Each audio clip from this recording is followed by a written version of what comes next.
जगदीप धनखड़ के इस्तीफे के पीछे सच में सेहत है या फिर कोई सियासत, बीमारी है या कोई मजबूरी? टाइमिंग पर क्यों सवाल उठ रहे हैं? जगदीप धनखड़ ने उपराष्ट्रपति पद से अचानक इस्तीफा दिया, सेहत का हवाला दिया। विपक्ष को उनकी सेहत पर शक है, इस्तीफे की टाइमिंग पर सवाल उठ रहे हैं और अब हरिवंश नारायण सिंह कार्यवाहक सभापति होंगे। जगदीप धनखड़ ने उपराष्ट्रपति पद से अचानक इस्तीफा दे दिया। उन्होंने अपने इस्तीफे में सेहत का हवाला दिया है। सोमवार को मानसून सत्र का पहला दिन था। मानसून सत्र पहले दिन पर वो बहुत एक्टिव दिखाई दे रहे थे, पूरे दिन सदन को अच्छे से उन्होंने चलाया भी।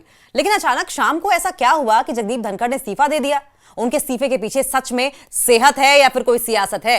दरअसल जगदीप धनखड़ के इस्तीफे की टाइमिंग को लेकर सवाल उठ रहे हैं। विपक्ष से लेकर तमाम लोगों को उनके अचानक इस्तीफे की बात पच नहीं रही और ऐसा नजारा शायद ही कभी किसी ने देखा हो, कभी देखने को मिला हो कि पहले दिन का सत्र चलाने के बाद किसी उपराष्ट्रपति ने इस्तीफा दे दिया हो। दरअसल संसद के मानसून सत्र के पहले दिन के समापन के कुछ घंटों बाद आए जगदीप धनखड़ के इस्तीफे ने राजनीतिक हलकों में हलचल मचा दी है। विपक्ष को उनका इस्तीफा हजम नहीं हो रहा है। जगदीप धनखड़ के इस फैसले की टाइमिंग को लेकर कई सवाल उठ रहे हैं। सवाल है कि आखिर उन्होंने पहले दिन के सत्र के बाद इस्तीफा क्यों दिया? अगर उन्हें अपनी सेहत की चिंता थी तो संसद के मानसून सत्र से पहले भी तो दे सकते थे।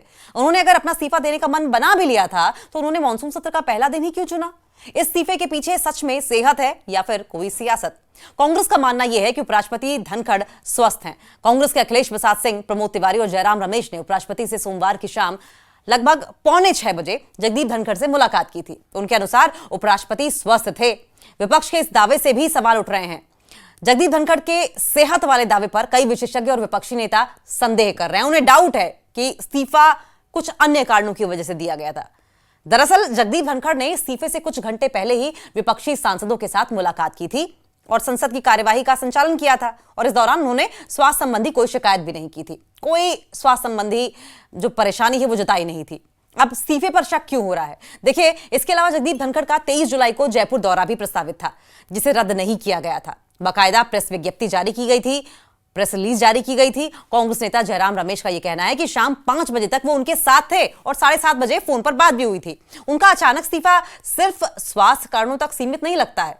वहीं कुछ नेताओं ने अटकलें लगाई कि यह शीर्ष नेतृत्व के साथ किसी टकराव का नतीजा हो सकता है। कई नेता ये मान रहे हैं कि ऐसा तो नहीं कहीं कि जो टॉप लीडर्स है उनके साथ टसल की वजह से ये कदम उठाया हो जगदीप धनखड़ ने, प्रेशर में या फिर गुस्से में आकर। सवाल उठ रहे हैं कि सोमवार शाम 6 से 7 बजे तक जगदीप धनखड़ एकदम एक्टिव थे, लेकिन अचानक 3 घंटे में क्या हुआ कि इस्तीफा देना पड़ा। मुझे दुख है कि अगली बार जब मैं जाऊंगा राज्यसभा तो वहाँ उस चेयर पे नहीं होंगे, लेकिन जिस तरह से वो चेयर पे अपनी बात रखते थे और जितने प्रोएक्टिव वो थे, शायद ही कोई चेयरमैन इतिहास में, हिंदुस्तान के इतिहास में उतना प्रोएक्टिव रहा हो। ये उनकी खासियत भी थी और उसकी वजह से करवाहट भी कभी कभार होती थी, लेकिन कभी मन में उनके ये नहीं रहता था कि मैं इसकी वजह से किसी को नुकसान करूं। जगदीप धनखड़ के अचानक इस्तीफे की बात न पचने के कई कारण हैं। अगर सेहत की असल कारण होता, अगर हेल्थ प्रॉब्लम होती, तो उन्होंने संसद सत्र से पहले ही इस्तीफा क्यों नहीं दिया? जगदीप धनखड़ ने इस्तीफे के लिए स्वास्थ्य कारण बताया है, लेकिन उसी दिन वो संसद में बहुत एक्टिव दिखाई दे रहे थे, बहुत सक्रिय दिखाई दे रहे थे और कोई स्वास्थ्य समस्या नहीं जताई उन्होंने। जगदीप धनखड़ का इस्तीफा मानसून सत्र के पहले दिन के बाद आया। उनकी सेहत अगर सच में ज्यादा खराब थी तो वो पूरे दिन इतने एक्टिव कैसे दिखाई दिए? अगर उनका ये डिसीजन, उनका ये फैसला पूर्व नियोजित था, यानी कि ये फैसला पहले ही लिया गया था, तो उन्होंने संसद सत्र में इशारा क्यों नहीं दिया? जगदीप धनखड़ का 23 जुलाई को दौरा प्रस्तावित था और इसका मतलब तो यही हुआ कि यह सब अचानक यूं ही नहीं हुआ है। क्या सरकार के साथ किसी मसले पर टकराव वजह थी? क्या किसानों के मुद्दे पर धनखड़ सरकार से नाराज थे?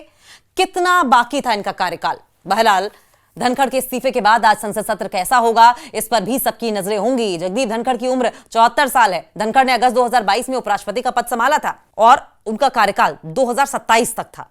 अभी लगभग 2.5 साल और बचा था। इससे पहले वो पश्चिम बंगाल के राज्यपाल रहे थे। उनके कार्यकाल में उनके बेबाक बयानों और विपक्ष के साथ तनाव ने कई बार सुर्खियां बटोरी। विपक्ष ने उन पर राज्यसभा में पक्षपात का भी आरोप लगाया। यह आरोप लगाया कि वो बायस्ड हैं, वो पार्शियलिटी करते हैं। फिलहाल उन्होंने 2 साल के कार्यकाल रहते हुए इस्तीफा दे दिया। ये 2 साल दरअसल लगभग 2.5 साल का कार्यकाल है। अब सवाल यह है कि जब जगदीप धनखड़ ने सत्र के पहले दिन ही इस्तीफा दे दिया है तो ये कार्यकाल कौन संभालेगा? देखिए, अब नजरें इस बात पर हैं कि अगला उपराष्ट्रपति कौन होगा, पहला सवाल। दूसरा ये कि अब जबकि उपराष्ट्रपति नहीं है और उपराष्ट्रपति ही राज्यसभा का सभापति भी होता है, अब सभापति ने इस्तीफा दे दिया तो फिर कामकाज कौन संभालेगा राज्यसभा का? मॉनसून सत्र चल रहा है, तो भारत संविधान के अनुसार 60 दिनों में नए उपराष्ट्रपति का चुनाव होना अनिवार्य है। तब तक राज्यसभा के उपसभापति हरिवंश नारायण सिंह कार्यवाहक सभापति की जिम्मेदारी संभालेंगे। जगदीप धनखड़ के इस्तीफे ने न केवल राजनीतिक चर्चाओं को हवा दे दी है, बल्कि संसद सत्र के संचालन पर भी सवाल खड़े कर दिए हैं। अब देखिए, सवाल यह भी है कि अभी तक तो ऐसा कभी हुआ नहीं था कि उपराष्ट्रपति ने सत्र के बीच में इस्तीफा दिया हो। अब तक 4 जगदीप धनखड़ को मिलाकर कुल, जिसमें वीवी गिरी हैं और भैरव सिंह शेखावत का भी नाम है, लेकिन इन्होंने मिड टर्म में जरूर इस्तीफा दिया है। इन्होंने सत्र के बीच में मिड सेशन में कभी इस्तीफा नहीं दिया है।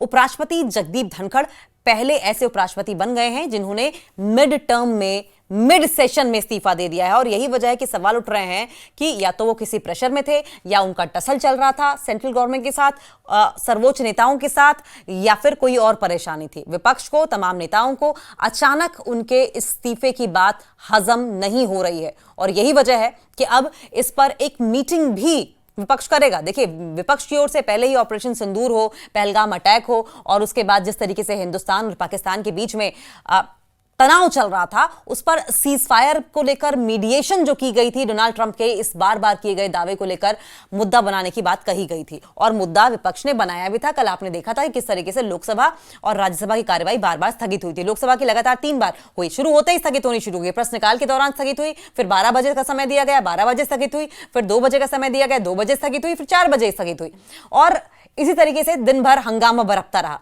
अब क्योंकि राज्यसभा के सभापति और उपराष्ट्रपति जगदीप धनखड़ ने भी इस्तीफा दे दिया है, तो 1 बजे अब INDIA गठबंधन के तमाम नेताओं की, पार्टियों की बैठक होगी। बैठक इस बात को लेगी होगी, एक तो किस तरीके से सदन में आगे चर्चा को आगे बढ़ाया जाए, दूसरा ये कि जब जगदीप धनखड़ ने इस्तीफा दिया है तो ऐसे भी अब किस स्ट्रेटेजी के साथ आगे बढ़ा जाए, क्योंकि जगदीप धनखड़ का इस्तीफा भी जाहिर है कि एक मसला हो सकता है, इसे भी भुनाने की कोशिश विपक्ष कर सकता है। क्योंकि इसके अलावा विपक्ष की ओर से लगातार इस बात को लेकर मांग की जा रही थी कि प्रधानमंत्री नरेंद्र मोदी खुद ऑपरेशन सिंदूर, पहलगाम अटैक और डोनाल्ड ट्रंप के दावे और मीडिएशन की बात पर चर्चा की शुरुआत करें। और इसको लेकर विपक्ष की ओर से सही समय मांगा गया, कहा गया कि आप तारीख तय कीजिए, क्योंकि विपक्ष को इस बात का डर है कि ऐसा ना हो कि अपने बिजनेस को वो एग्जीक्यूट करा ले सत्ता पक्ष और इस बात पर चर्चा हो ही ना। देखिए, ऐसा भी संभव है कि सत्ता पक्ष पहले अपने बिजनेस को एग्जीक्यूट करा ले और उसके बाद इस मसले पर चर्चा करे, इन तमाम मुद्दों पर चर्चा करे, लेकिन विपक्ष ये चाहता है कि पहले तारीख तय कर ली जाए और उसके बाद चर्चा की शुरुआत हो और प्रधानमंत्री नरेंद्र मोदी स्वयं इस चर्चा की शुरुआत करें। लेकिन सवाल यह है कि आज जबकि उपराष्ट्रपति, सभापति राज्यसभा के जगदीप धनखड़ ने इस्तीफा दे दिया है, तो राज्यसभा की कार्यवाही किस तरीके से चलेगी? क्या हंगामा बरपेगा कल की तरह, या मामला उससे कहीं ज्यादा आगे बढ़ेगा?